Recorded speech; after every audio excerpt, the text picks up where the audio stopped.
Hello guys! Siya nga pala, itong video na to ay nakita ko lang sa dati kong cellphone. Diba? Nag-film na rin pala ako dati. Yun nga lang, hindi ko ina-upload. Mahihain kasi ang lola nyo. Tignan nyo nga, cake at yung kamay ko lang nakikita nyo dyan.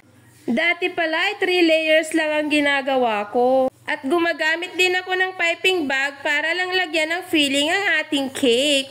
Diba? Napakagastos sa piping bag.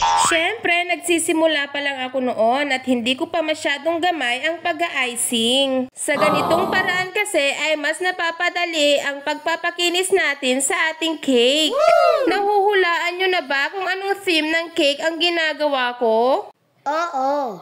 At may nagsagot pang bata.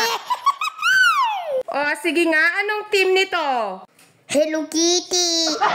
Hello Kitty ba? Tignan natin sa dulo ng video. 3-in-1 promo cake nga pala itong ginagawa ko. Set na po siya. Meron ka ng round cake, number cake, at 12 pieces na cupcakes for only 1,500 pesos. Grabe, sobrang tagal na pala nitong promo ko. At ito na ang final look ng ating cake.